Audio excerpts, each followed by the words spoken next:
Hi friends, ನಮಸ್ತೆ ಎಲ್ಲರಿಗೂ. ನಾನು Kantha. Welcome back to my YouTube channel. ನನ್ನ ಎಲ್ಲ ಕತೆ ನಿಮ್ಮ ಜೊತೆ. ಫ್ರೆಂಡ್ಸ್, ಇದು ಫ್ರೈಡೇ ಲಾಗ್ ಆಗಿರುತ್ತೆ. ಫ್ರೈಡೇ ಅಂದ್ರೇ ಪೂಜೆ ಕೆಲಸ ಎಲ್ಲ ಮುಗಿಸ್ಕೊಂಡು ಸ್ನಾನ ಟಿಫನ್ನು ಎಲ್ಲ ರೆಡಿ ಆಗಿದೆ. ಟಿಫನ್ ಎಲ್ಲ ರೆಡಿ ಮಾಡಿಟ್ಟು ಇವತ್ತು ಟೊಮೆಟೊ ಬಾತ್ ಮಾಡಿದೆ. ಬುಧವಾರ ಖಾರ ಬೂಂದಿ ಮಾಡಿದೆ. ನಾಳೆ ಬಿಸಿಬೇಳೆ ಬಾತ್ ಮಾಡೋಣ ಅಂತ ನಿಮಗೂ ಹೇಳಿದ್ದೆ. ಹಾಗೆ ಖಾರ ಬೂಂದಿನ ರೆಸಿಪಿನ ಶೇರ್ ಕೂಡ ಮಾಡಿದೆ. ಆದರೆ ಗುರುವಾರ ಏನು ವ್ಲಾಗು ಮಾಡಲಿಲ್ಲ. ಹಾಗೆ ಇವತ್ತು ಅಂದರೆ ಶುಕ್ರವಾರ ಬಿಸಿಬೇಳೆ ಬಾತು ಮಾಡಲಿಲ್ಲ. ಖಾರ ಬೂಂದಿ ಎಲ್ಲ ಖಾಲಿನೇ ಆಗಿಬಿಡ್ತು, ಮಾಡೋಕ್ಕಾಗಲಿಲ್ಲ. ಅದಕ್ಕೋಸ್ಕರ ಮಾಡಿದ್ದೆ, ಟೊಮೆಟೊ ಬಾತ್ ಮಾಡಿದ್ದೆ. ಇವತ್ತು ಎಲ್ಲ ಮುಗಿಸಿ ಮತ್ತು ಪೂಜೆ ಮಾಡ್ತಾಯಿದ್ದೀನಿ. ಶುಕ್ರವಾರದ ಪೂಜೆ ಮಾಡ್ತಾಯಿದ್ದೀನಿ. ಇವತ್ತಂತೂ ತುಂಬಾ ಕೆಲಸ ಇದೆ. ಇವತ್ತು 10 ಗಂಟೆಯಲ್ಲಿ ಪೂಜೆನ ಮಾಡ್ತಾಯಿದ್ದೀನಿ. ಗುರುವಾರ ಹುಣ್ಣಿಮೆ ಇತ್ತು. ಹಾಗೆ ಹುಣ್ಣಿಮೆ ಜೊತೆ ದತ್ತಾತ್ರೇಯ ಜಯಂತಿ ಇತ್ತು. ನೆನ್ನೆ ಎಲ್ಲ ಕ್ಲೀನಾಗಿ ಎಲ್ಲ ಒರೆಸಿ ಮನೆಯೆಲ್ಲ ಕ್ಲೀನ್ ಮಾಡಿದ್ದೆ. ನೆನ್ನೆ ಸ್ವಲ್ಪ ಡೀಪ್ ಕ್ಲೀನ್ ಎಲ್ಲ ಮಾಡಿದ್ದೆ. ಹಾಗೆ ಇವತ್ತು ಬಾಗಿಲು ತೊಳಿಲಿಲ್ಲ.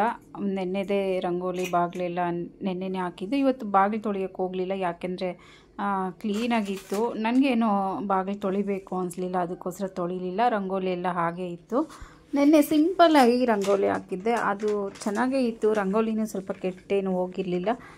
ಅದಕ್ಕೆ ಇವತ್ತು ಬಾಗಿಲು ತೊಳಿಲಿಲ್ಲ, ಪೂಜೆ ಮಾಡ್ತಾಯಿದ್ದೀನಿ. ದೇವ್ರ ಮನೆಯಲ್ಲಿ ಎಷ್ಟೇ ಹೂವು ಇಟ್ಟರು, ಒಂದೊಂದು ರೆಡ್ ಕಲರ್ ಹೂವು ಇಟ್ಟರೆ ಅದರ ಲಕ್ಷಣವೇ ಬೇರೆ ಇರುತ್ತೆ. ಬೇರೆ ಕಲರ್ ಎಷ್ಟೇ ಹೂವು ಇಟ್ಟರು ರೆಡ್ ಕಲರ್ ಒಂದಿಟ್ಟರೆ ತುಂಬಾ ಚೆನ್ನಾಗಿ ಕಾಣ್ತಾ ಇರುತ್ತೆ.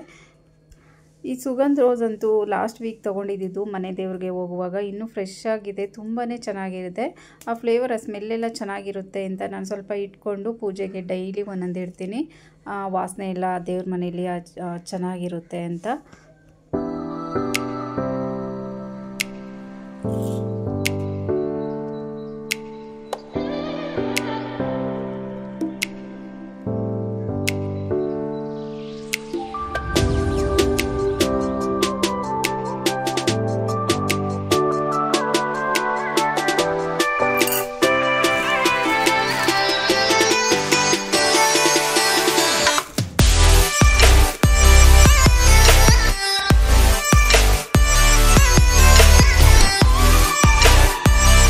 ಪೂಜೆ ಎಲ್ಲ ಮುಗೀತು. ಈಗ ನೈವೇದ್ಯಕ್ಕೆ ರೆಡಿ ಮಾಡ್ತಾ ಇದ್ದೀನಿ. ಪೂಜೆ ಆದಮೇಲೂ ನೈವೇದ್ಯ ಇಡ್ಬೋದು, ಅಥವಾ ಪೂಜೆಗಿಂತ ಮುಂಚೆನೂ ನೈವೇದ್ಯ ಇಡ್ಬೋದು. ನಾನು ಪೂಜೆ ಮಾಡಿಬಿಟ್ಟು ಇವತ್ತು ನೈವೇದ್ಯಗೆ ಇಡ್ತಾ ಇದ್ದೀನಿ.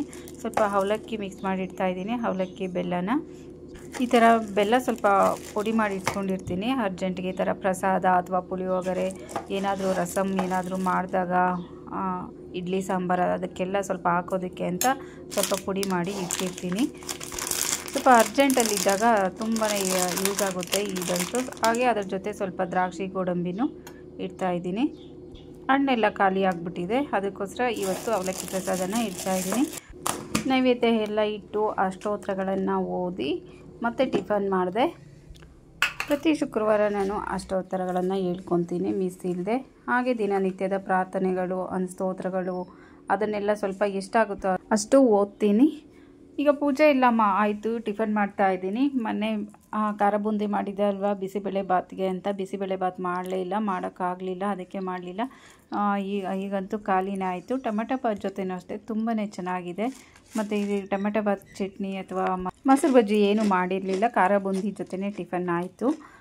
ಮತ್ತು ಟಿಫನ್ ಮಾಡಿಬಿಟ್ಟು ಸಾಂಬಾರು ಮಾಡಿಟ್ಬಿಡೋಣ ಅಂತ ಅಂದ್ಕೊಂಡಿದ್ದೀನಲ್ಲ, ಸಾಂಬಾರು ಮಾಡ್ತಾಯಿದ್ದೀನಿ. ಈಗ ಸ್ವಲ್ಪ ಕುಂಬಳಿ ಸೊಪ್ಪಿದೆ, ಅಲಸಂದೆ ಕಾಳಿದೆ ನಮ್ಮ ಹೊಲದಲ್ಲೇ ಸಿಕ್ಕಿರೋದು. ಅದನ್ನೆಲ್ಲ ಸ್ವಲ್ಪ ರೆಡಿ ಮಾಡಿಕೊಂಡು, ಅಂದರೆ ಬಿಡಿಸ್ಕೊಂಡು ಸೊಪ್ಪೆಲ್ಲ ಕ್ಲೀನ್ ಮಾಡಿಕೊಂಡು ಸಾಂಬಾರು ಮಾಡಿಟ್ಬಿಟ್ರೆ ನೈಟ್ ಸ್ವಲ್ಪ ಈಸಿ ಆಗುತ್ತೆ, ಬೇರೆ ಕೆಲಸಗಳೆಲ್ಲ ಮಾಡ್ಕೊಬೋದು.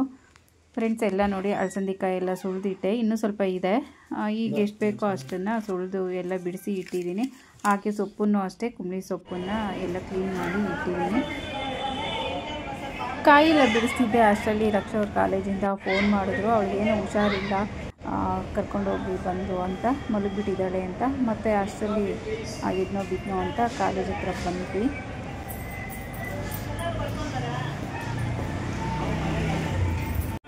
ನಾನೇನಾದರೂ ಪ್ರಾಕ್ಟೀಸ್ ಮಾಡ್ತಿದ್ದಾರೇನೋ, ಏನಾದರೂ ಪ್ರೋಗ್ರಾಮ್ ಇದೆಯೇನೋ ಅಂದ್ಕೊಂಡೆ. ಏನೂ ಇಲ್ವಾ?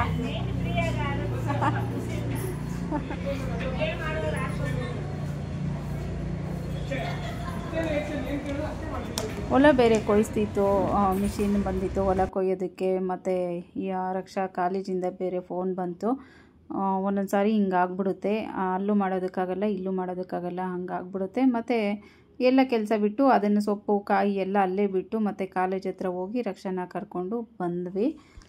ಮತ್ತು ಸಂಜೆದೇನು ವಿಡಿಯೋನೂ ಮಾಡಲಿಲ್ಲ. ಇದು ಸಾಟರ್ಡೆ ಗುಲಾಬ್ ಜಾಮೂನ್ ಮಾಡಿದ್ದೆ, ಅಂದರೆ ಡ್ರೈ ಗುಲಾಬ್ ಜಾಮೂನ್ ಮಾಡಿದ್ದೆ, ಅದನ್ನು ನಿಮಗೂ ಶೇರ್ ಮಾಡ್ತಾಯಿದ್ದೀನಿ.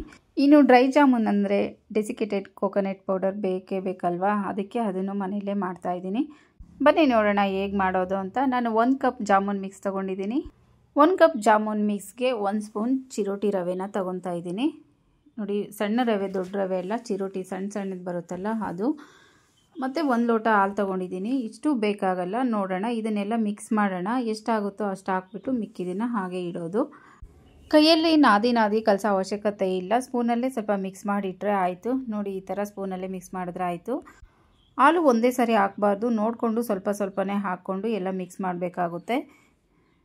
1 ಲೋಟನೂ ಆಗಲ್ಲ, ಇದರಲ್ಲಿ ಅರ್ಧ ಹಾಲಾದರೆ ಮಿಕ್ಸ್ ಆಗುತ್ತೆ ಚೆನ್ನಾಗಿ, ಇಷ್ಟು ಬೇಕಾಗಲ್ಲ. ನೀರಲ್ಲೂ ಕಲಿಸ್ಬೋದು ಅಥವಾ ಬಾಳೆಹಣ್ಣಲ್ಲೂ ಕಲಿಸ್ಬೋದು. ಬಾಳೆಹಣ್ಣಲ್ಲಿ ಕಲಿಸಿದ್ರು ಟೇಸ್ಟು ತುಂಬ ಚೆನ್ನಾಗಿರುತ್ತೆ, ಒಂಥರ ಡಿಫ್ರೆಂಟ್ ಆಗಿರುತ್ತೆ. ಹಾಲು ಬಾಳೆಹಣ್ಣು ಓಕೆ, ನೀರಲ್ಲೂ ಬೇಕಿದ್ರೆ ಕಲಿಸ್ಕೊಬೋದು. ಚೆನ್ನಾಗಿ ಸ್ವಲ್ಪ ಬಾಳೆಹಣ್ಣು ಹಾಕಿದ್ರೆ ಸ್ವಲ್ಪ ಚೆನ್ನಾಗಿ ಹಣ್ಣಾಗಿರೋಂಥ ಬಾಳೆಹಣ್ಣು ಹಾಕಬೇಕಾಗುತ್ತೆ. ಒಂದು ಸಾರಿ ಹಾಕಿ ನೋಡಿ, ಡಿಫ್ರೆಂಟಾಗಿರುತ್ತೆ ಟೇಸ್ಟ್, ತುಂಬಾ ಚೆನ್ನಾಗಿರುತ್ತೆ ಬಾಳೆಹಣ್ಣಲ್ಲಿ ಮಿಕ್ಸ್ ಮಾಡಿದ್ರೆ. ಒಂದೇ ಹದವಾಗಿ ಹಿಟ್ಟನ್ನು ಮಿಕ್ಸ್ ಮಾಡಬೇಕಾಗುತ್ತೆ. ಅದು ಕೈಗೂ ಅಂಟಬಾರ್ದು, ಗಟ್ಟಿನೂ ಆಗಬಾರ್ದು, ಆ ಥರ ಹಿಟ್ಟನ್ನು ಮಿಕ್ಸ್ ಮಾಡ್ಕೊಬೇಕು. ನೋಡಿ, ಅದಕ್ಕೆ ಮಿಕ್ಸ್ ಮಾಡಿಕೊಂಡು ಒಂದು 10 ನಿಮಿಷ ಹಾಗೆ ಇಟ್ಬಿಡ್ತೀನಿ. ಅದು ಹಿಟ್ಟೆಲ್ಲ ಚೆನ್ನಾಗಿ ಸ್ವಲ್ಪ ನೆನ್ಕೊಂಡಿರುತ್ತೆ, ಅಂದರೆ ಹಿಟ್ಟೆಲ್ಲ ಚೆನ್ನಾಗಿ ಸೆಟ್ ಆಗಿರುತ್ತೆ ರವೆ ಜೊತೆ ಎಲ್ಲ. ನೋಡಿ, ಇನ್ನೂ ಇಷ್ಟೊಂದು ಮಿಕ್ಕಿದೆ ಹಾಲು. ನಾನು 100 ಗ್ರಾಮ್ಗಿಂತ ಕಡಿಮೆ ಹಾಲು ತೊಗೊಂಡಿದ್ದೆ, ಇನ್ನೂ ಸ್ವಲ್ಪ ಮಿಕ್ಕಿದೆ. ಈಗ ಅದೇ ಒಂದು ಪಾತ್ರೆ ತೊಗೊಂಡು ಅದರಲ್ಲಿ ಎಷ್ಟು ನಾನು ಜಾಮೂನ್ ಮಿಕ್ಸ್ ತೊಗೊಂಡಿದ್ದೀನೋ ಅದಕ್ಕಿಂತ ಸ್ವಲ್ಪ ಅರ್ಧದಷ್ಟು ಜಾಸ್ತಿ ಸಕ್ಕರೆನ ಹಾಕ್ತಾಯಿದ್ದೀನಿ. 1 ಕಪ್ಪು ಜಾಮೂನ್ ಮಿಕ್ಸ್ಗೆ 1.5 ಕಪ್ ಸಕ್ಕರೆ ಅಥವಾ 1/4 ಕಪ್ ಸಕ್ಕರೆ ಸಾಕಾಗುತ್ತೆ. ಸ್ವಲ್ಪ ಸ್ವೀಟ್ ಜಾಸ್ತಿ ಅನ್ನೋರು 1.5ಗಿಂತ 1/4 ಆ ಥರ ಹಾಕ್ಕೊಳ್ಳಿ. ನಾರ್ಮಲ್ ಮೀಡಿಯಮ್ ಸ್ವೀಟ್ ತಿನ್ನಬೇಕಾದ್ರೆ ನೋಡಿ 1/4 ಕಪ್ ಸಕ್ಕರೆ ಸಾಕಾಗುತ್ತೆ, ಕರೆಕ್ಟಾಗಿರುತ್ತೆ ಅದು. ಈಗ ಅದೇ ಕಪ್ಪಲ್ಲಿ 2 ಕಪ್ ಅಥವಾ 3 ಕಪ್ ನೀರನ್ನು ಹಾಕಬೇಕಾಗುತ್ತೆ. ಡ್ರೈ ಜಾಮೂನ್ ಅಲ್ವಾ ಮಾಡ್ತಾ ಇರೋದು, ಸ್ವಲ್ಪ ಆ ಸಿರಪ್ ಏನು ಬೇಕಾಗಲ್ವಲ್ಲ, ಅದಕ್ಕೆ ಸ್ವಲ್ಪ ಕಡಿಮೆ ಹಾಕಿದ್ರೂ ನಡೆಯುತ್ತೆ. 2 ಕಪ್ ಅಥವಾ 2.5-3 ಕಪ್ ಹಾಕಿದ್ರೆ ಸಾಕಾಗುತ್ತೆ. ಒಬ್ಬೊಬ್ರು ಒಂದೊಂಥರ ಇಷ್ಟಪಡ್ತಾರೆ, ಒಬ್ಬೊಬ್ರು ಸ್ವಲ್ಪ ಜ್ಯೂಸಿ ಆಗಿರಲಿ ಅಂತ ಇಷ್ಟಪಡ್ತಾರೆ, ಒಬ್ಬೊಬ್ರು ಫುಲ್ಲು ಡ್ರೈ ಆಗಿರಲಿ ಅಂತ ಇಷ್ಟಪಡ್ತಾರೆ. ಸ್ವಲ್ಪ ಜ್ಯೂಸಿ ಆಗಿರಲಿ ಅನ್ನೋರು ಇಷ್ಟ ಹಾಕ್ಕೊಳ್ಳಿ. ಸ್ವಲ್ಪ ಡ್ರೈ ಥರ ಇರಬೇಕು ಅನ್ನೋರು ಇನ್ನೂ ಕಡಿಮೆ ನೀರು ಹಾಕ್ಕೊಂಡ್ರೆ ಸಾಕಾಗುತ್ತೆ. ಹಾಕ್ಬಿಟ್ಟು ಸ್ಟವ್ ಮೇಲೆ ನಾನು ಕುದಿಯೋಕ್ಕೆ ಇಟ್ಟಿದ್ದೀನಿ. 2 ಏಲಕ್ಕಿನ ನೋಡಿ ಈ ಥರ ಓಪನ್ ಮಾಡಿ ಹಾಕ್ತಾಯಿದ್ದೀನಿ, ಯಾಕೆಂದರೆ ಆ ಫ್ಲೇವರ್ ಎಲ್ಲ ಚೆನ್ನಾಗಿ ಹಿಡೀಲಿ ಸಕ್ಕರೆ ಪಾಕಕ್ಕೆ ಅಂತ. ಅದ್ರ ಜೊತೆ ಸ್ವಲ್ಪ 1 ಲವಂಗ ಹಾಕ್ತಾಯಿದ್ದೀನಿ, 1-2 ಲವಂಗ. ಅದ್ರ ಜೊತೆ ಸ್ವಲ್ಪ ಕೇಸರಿ ದಳನ ಹಾಕ್ತಾಯಿದ್ದೀನಿ, ಒಂದು 10-12 ಕೇಸರಿ ದಳನ ಹಾಕ್ತಾಯಿದ್ದೀನಿ. ಇದಿಲ್ಲ ಅಂದರೂ ಸ್ವಲ್ಪ ರೋಸ್ ವಾಟರನ್ನು ಬೇಕಿದ್ರೆ ಹಾಕ್ಕೊಬೋದು, ಇಲ್ಲಾಂದರೆ ಕೇಸರಿ ದಳನ. ಇದು ಹಾಕೋದ್ರಿಂದ ಆ ಫ್ಲೇವರ್ ಅಂತೂ ತುಂಬಾ ಚೆನ್ನಾಗಿರುತ್ತೆ. ಕೇಸರಿ ದಳ ಅಥವಾ ರೋಸ್ ವಾಟರ್ ಹಾಕೋದ್ರಿಂದ ತುಂಬಾ ಚೆನ್ನಾಗಿರುತ್ತೆ ಫ್ಲೇವರ್. ಹಾಗೆ ಕಲರು ಕೂಡ ಸ್ವಲ್ಪ ಚೇಂಜ್ ಆಗುತ್ತೆ. ಇದನ್ನು 1 ಎಳೆ ಪಾಕ 2 ಎಳೆ ಪಾಕ ಅಂತ ತೆಗಿಯೋ ಅವಶ್ಯಕತೆ ಏನೂ ಇಲ್ಲ. ಒಂದು 5 ನಿಮಿಷ ಸಕ್ಕರೆ ಇದನ್ನೆಲ್ಲ ಹಾಕಿ ಒಂದು 5-6 ನಿಮಿಷ ಕುದಿಸ್ಕೊಂಡ್ರೆ ಸಾಕು, ಕರೆಕ್ಟಾಗಿ ಆಗಿರುತ್ತೆ. ಪಾಕದ ಅವಶ್ಯಕತೆ ಇಲ್ಲ ಜಾಮೂನ್ಗೆ. ಈಗ ಸಕ್ಕರೆ ಸಿರಪ್ ರೆಡಿ ಆಗಿದೆ. ಈಗ ಸ್ಟವ್ ಆಫ್ ಮಾಡಿ ಒಂದು 5 ನಿಮಿಷ ಆರೋದಕ್ಕೆ ಬಿಡ್ತೀನಿ. 5 ನಿಮಿಷ ಆರಾದಮೇಲೆ ಅದಕ್ಕೆ ಸ್ವಲ್ಪ ನಿಂಬೆಹಣ್ಣು, ಅಂದರೆ 1/4 ಭಾಗದಷ್ಟು ನಿಂಬೆಹಣ್ಣನ್ನು ಹಾಕ್ತಾಯಿದ್ದೀನಿ. ಸ್ವಲ್ಪ ಒಂದು 7-8 ಡ್ರಾಪಷ್ಟು ನಿಂಬೆ ರಸನ ಬಿಡಬೇಕಾಗುತ್ತೆ. ಹಾಗೆ ಒಂದು 2 ಪಿಂಚಷ್ಟು ಸಾಲ್ಟನ್ನು ಹಾಕ್ತಾಯಿದ್ದೀನಿ. ಯಾವುದೇ ಸ್ವೀಟ್ ಮಾಡಬೇಕಾದ್ರೂ ಸ್ವಲ್ಪ ಉಪ್ಪನ್ನು ಹಾಕಿದ್ರೆ ಟೇಸ್ಟ್ ತುಂಬ ಚೆನ್ನಾಗಿರುತ್ತೆ. 2 ಹಾಕಿ ಚೆನ್ನಾಗಿ ಮಿಕ್ಸ್ ಮಾಡಿ ಇಡ್ತೀನಿ. ಈಗ ಜಾಮೂನ್ ಮಿಕ್ಸ್ ಎಲ್ಲ ಚೆನ್ನಾಗಿ ಸೆಟ್ ಆಗಿರುತ್ತೆ, ಅಂದರೆ ಎಲ್ಲ ಚೆನ್ನಾಗಿ ನೆಂದಿರುತ್ತೆ. ಈಗ ನಮ್ಗೆ ಯಾವ ಸೈಜ್ ಬೇಕೋ ಆ ಸೈಜ್ ತಕ್ಕಂತೆ ಉಂಡೆಗಳನ್ನು ಮಾಡಿ ಇಟ್ಕೊಬೇಕು. ನೋಡಿ ಎಷ್ಟು ಚೆನ್ನಾಗಿದೆ ಅಂತ. ನಮ್ಗೆ ಯಾವ ಶೇಪಲ್ಲಿ ಬೇಕು, ಯಾವ ಸೈಜಲ್ಲಿ ಬೇಕು ಅಂತ ನೋಡಿಕೊಂಡು ಯಾವ ಥರ ಬೇಕೋ ಆ ಥರ ಉಂಡೆಗಳನ್ನಾಗಿ ಎಲ್ಲ ಮಾಡಿ ಇಟ್ಕೊಬೇಕು. ಫಸ್ಟು ಉಂಡೆ ಮಾಡುವಾಗೂ ಅಷ್ಟೇ ಅಂಗೈಯಲ್ಲಿ ಹಾಕಿ ಚೆನ್ನಾಗಿ ಪ್ರೆಸ್ ಮಾಡಿ ಉಂಡೆನ ಮಾಡಬಾರ್ದು, ಮೇಲ್ಮೇಲೇ ಮಾಡ್ಕೊಬೇಕು. ಅದು ಸ್ವಲ್ಪನೂ ಕ್ರ್ಯಾಕ್ ಇಲ್ಲದೆ ಅಂದರೆ ಓಪನ್ ಆಗದೆ ಇರೋ ಥರ ಮಾಡ್ಕೊಬೇಕಾಗುತ್ತೆ. ತುಂಬ ಪ್ರೆಸ್ ಮಾಡಿ ಉಂಡೆನ ಮಾಡಿದ್ರೆ ಅದು ಒಳಗಡೆ ಗಂಟು ಹಾಗೆ ಇದ್ಬಿಡುತ್ತೆ. ಹಾಗೆ ಜಾಮೂನ್ ಮಿಕ್ಸನ್ನು ಅಷ್ಟೇ ತುಂಬ ಗಟ್ಟಿಯಾಗಿ ಕಲಿಸ್ಬಾರ್ದು. ನೋಡಿ, ಒಂದೇ ಹದವಾಗಿ ಕಲಿಸ್ಕೊಬೇಕಾಗುತ್ತೆ. ನೋಡಿ, ಇದೇ ಥರ ಪ್ರೆಸ್ ಮಾಡಬಾರ್ದು. ಪ್ರೆಸ್ ಮಾಡ್ದಿರೇ ಮೇಲ್ಮೇಲೇ ಎಲ್ಲ ಉಂಡೆ ಆಗಿ ಮಾಡ್ಕೊಂಡಿಟ್ಕೊಳ್ಬೇಕು. ಹಾಗೆ ಉಂಡೆ ಮಾಡಾದ್ಮೇಲೂ ಅಷ್ಟೇ ಜಾಸ್ತಿ ಅದು ಡ್ರೈ ಆಗೋದಕ್ಕೆ ಬಿಡಬಾರ್ದು. ಮಾಡಿದ ತಕ್ಷಣ ಹಾಗೆ ಎಣ್ಣೆಯಲ್ಲಿ ಫ್ರೈ ಮಾಡಿಬಿಡ್ಬೇಕಾಗುತ್ತೆ. ಕರೆಕ್ಟಾಗಿ ಜಾಮೂನ ಜಾಮೂನ್ ಮಿಕ್ಸನ್ನು ಕಲಿಸ್ಕೊಂಡ್ರೆ ಒಂದೇ ಹದವಾಗಿ ಈ ಥರ ಕೈಗೂ ಮೆತ್ತಲ್ಲ, ಉಂಡೆನೂ ಅಷ್ಟೇ ಚೆನ್ನಾಗಿ ಬರುತ್ತೆ ನೋಡಿ. ಸ್ವಲ್ಪನೂ ಕೈಗೆ ಮೆತ್ತಾ ಇಲ್ಲ, ನಾನು ಎಣ್ಣೆ ಅಥವಾ ಏನೂ ಹಾಕ್ಕೊಂಡಿಲ್ಲ ನೋಡಿ, ಕರೆಕ್ಟಾಗಿ ಬಂದಿದೆ. ಮನೆಗೆ ಯಾರಾದರೂ ಗೆಸ್ಟ್ ಬಂದಾಗ ಬೇಗನೆ ಯಾರು ಬೇಕಿದ್ದರೂ ಮಾಡೋ ಅಂಥ ರೆಸಿಪಿ ಇದು. ಗುಲಾಬ್ ಜಾಮೂನ್, ಡ್ರೈ ಜಾಮೂನ್ ಆಗ್ಬೋದು, ಜಾಮೂನ್ ಆಗ್ಬೋದು, ಯಾರು ಬೇಕಿದ್ದರೂ ಸ್ವಲ್ಪ ಟ್ರೈ ಮಾಡಿದ್ರೆ ಚಿಕ್ಕ ಮಕ್ಕಳು ಕೂಡ ಮಾಡ್ಕೊಬೋದು ಈ ಗುಲಾಬ್ ಜಾಮೂನ್ ರೆಸಿಪಿನ. ಉಂಡೆ ಮಾಡಿದ್ದಾಯಿತು. ಈಗ ಎಣ್ಣೆ ಕಾಯೋದಕ್ಕೆ ಇಟ್ಟಿದ್ದೀನಿ, ಕಾಯಿಸಿದ್ದು ಆಯಿತು ನೋಡಿ. ಈಗ ಎಣ್ಣೆಯಲ್ಲಿ ಫ್ರೈ ಮಾಡೋದಕ್ಕೆ ಹಾಕ್ತಾಯಿದ್ದೀನಿ. ತುಂಬ ಹೈ ಫ್ಲೇಮ್ ಇಟ್ಕೊಂಡು ಇದನ್ನು ಎಣ್ಣೆಯಲ್ಲಿ ಫ್ರೈ ಮಾಡಬಾರ್ದು, ಮೀಡಿಯಮ್ ಫ್ಲೇಮಲ್ಲಿ ಫ್ರೈ ಮಾಡಬೇಕಾಗುತ್ತೆ. ಚಿರೋಟಿ ರವೆ ಹಾಕಿ ಮಿಕ್ಸ್ ಮಾಡೋದ್ರಿಂದ ಡ್ರೈ ಜಾಮೂನು ಅದು ಒಡ್ಕೊಳ್ಳಲ್ಲ ನೋಡಿ. ಒಂದು ಜಾಮೂನ್ ಕೂಡ ಒಡೆದಿಲ್ಲ, ಅದಕ್ಕೋಸ್ಕರ ಚಿರೋಟಿ ರವೆ ಹಾಕೋದು. ಬೇಕಿದ್ದರೆ ಸ್ವಲ್ಪ ಅಂದರೆ 1 ಸ್ಪೂನಷ್ಟು ಮೈದಾ ಆದರೂ ಹಾಕ್ಕೊಬೋದು. ಚಿರೋಟಿ ರವೆ ಅಥವಾ ಮೈದಾ ಯಾವುದಾದ್ರೂ ಒಂದನ್ನು ಹಾಕ್ಕೊಂಡು ಮಿಕ್ಸ್ ಮಾಡ್ಕೊಬೇಕು. ಹಾಗೆ ಇದನ್ನು ಕೈ ಆಡಿಸ್ಕೊಂಡು ಚೆನ್ನಾಗಿ ಫ್ರೈ ಮಾಡ್ಕೊಬೇಕಾಗುತ್ತೆ, ಗೋಲ್ಡನ್ ಬ್ರೌನ್ ಬರೋವರೆಗೂ. ಈಗ ಎಲ್ಲ ಒಂದೇ ಹದವಾಗಿ ಫ್ರೈ ಆಗಿದೆ. ಈಗೆಲ್ಲ ತೆಗೆದು ಒಂದು ಪ್ಲೇಟ್ಗೆ ಹಾಕ್ಕೊತಾ ಇದ್ದೀನಿ. ಇದನ್ನು ಫ್ರೈ ಮಾಡಿದ ತಕ್ಷಣ, ಫ್ರೈ ಮಾಡಾದ್ಮೇಲೂ ಅಷ್ಟೇ ತುಂಬ ಹೊತ್ತು ಇದನ್ನು ಡ್ರೈ ಆಗೋದಕ್ಕೆ ಬಿಡಬಾರ್ದು. ಹಾಗೆ ಪಾಕಕ್ಕೆ ಹಾಕ್ಬಿಡಬೇಕು, ಅಂದರೆ ಸಕ್ಕರೆ ಸಿರಪ್ಗೆ ಹಾಕಿ ಮಿಕ್ಸ್ ಮಾಡಬೇಕು. ಈಗ ಎಲ್ಲದನ್ನು ಸಕ್ಕರೆ ಪಾಕಕ್ಕೆ ಹಾಕ್ತಾ ಇದ್ದೀನಿ ನೋಡಿ. ಎಷ್ಟು ಚೆನ್ನಾಗಿದೆ ಅಂತ, ಒಂದು ಕ್ರ್ಯಾಕ್ ಬಿಟ್ಟಿಲ್ಲ, ಅಂದರೆ ಯಾವುದು ಒಂದು ಒಡ್ಕೊಂಡಿಲ್ಲ, ತುಂಬಾ ಚೆನ್ನಾಗಿ ಇದೆ. ಪಾಕಕ್ಕೆ ಹಾಕಿ 1 ಅವರ್, ಅಟ್ಲೀಸ್ಟ್ 1 ಅವರ್ ಆದರೂ ಬಿಡಬೇಕಾಗುತ್ತೆ. ಹಾಗೆ ಚೆನ್ನಾಗಿ ಪಾಕನೆಲ್ಲ ಅಬ್ಸರ್ವ್ ಮಾಡ್ಕೊಂಡಿರುತ್ತೆ. ಈಗ ಡೆಸಿಕೇಟೆಡ್ ಕೋಕೋನಟ್ ಪೌಡರನ್ನು ರೆಡಿ ಮಾಡ್ಕೊಳ್ಳೋಣ. ಮನೆ ದೇವ್ರಿಗೆ ಹೋಗಿದ್ದು ಮತ್ತು ಆಂಜನೇಯ ದೇವ್ರಿಗೆ ಹೋಗಿದ್ದು ಎಲ್ಲ ಕೊಬ್ಬರಿ ಎಲ್ಲ ಹಾಗೆ ಇತ್ತು, ಏನಕ್ಕೂ ಯೂಸ್ ಮಾಡಿರಲಿಲ್ಲ. ಈಗ 2 ಚಿಪ್ ಕೊಬ್ಬರಿನ ತೊಗೊಂಡಿದ್ದೀನಿ, ಅಂದರೆ 1 ತೆಂಗಿನಕಾಯಿನ ತೊಗೊಂಡಿದ್ದೀನಿ. ಇದೆಲ್ಲ ಕೊಬ್ಬರಿನ ಬಿಡಿಸ್ಕೊತಾ ಇದ್ದೀನಿ. ಆದಷ್ಟು ಇದನ್ನು ಸ್ವಲ್ಪ ಡ್ರೈ ಆದಮೇಲೆ ಮಾಡಿಕೊಂಡ್ರೆ ತುಂಬ ಚೆನ್ನಾಗಿರುತ್ತೆ. ಅಂದರೆ ಹಸಿಕಾಯಿ ಹಾಗೆ ಒಡೆದು ಹಾಗೆ ಮಾಡಿದ್ರೆ ಅದು ಹಸಿದು ಹಾಲು, ಕೊಬ್ಬರಿ ಹಾಲೆಲ್ಲ ಇರುತ್ತೆ. ಆದ್ದರಿಂದ ಒಂದು 2-3 ದಿನ ಒಡೆದಿಟ್ಬಿಟ್ಟು, ಕಾಯಿನ ಒಂದು 2-3 ದಿನ ಒಡೆದು ಇಟ್ಬಿಟ್ಟು ಆಮೇಲೆ ಮಾಡಿದ್ರೆ ತುಂಬ ಚೆನ್ನಾಗಿ ಬರುತ್ತೆ, ಉದುದ್ರಾಗಿ ಬರುತ್ತೆ ಡೆಸಿಕೇಟೆಡ್ ಕೋಕೋನಟ್ ಪೌಡರು. ಇದನ್ನು ಈ ಥರ ಆದರೂ ಮಾಡ್ಕೊಬೋದು, ಈ ಥರ ಹಿಂದೆ ಸಿಪ್ಪೆ ಎಲ್ಲ ತೆಗೆದಾದರೂ ಮಾಡ್ಕೊಬೋದು, ಇಲ್ಲಾಂದರೆ ತುರೋಮಣೆಯಲ್ಲೇ ಚಿಪ್ಪೆ ಮೇಲ್ಮೇಲೆ ತುರ್ಕೊಂಡಾದರೂ ಮಾಡ್ಕೊಬೋದು. ಯಾವ ಥರ ಆದರೂ ಮಾಡ್ಕೊಬೋದು.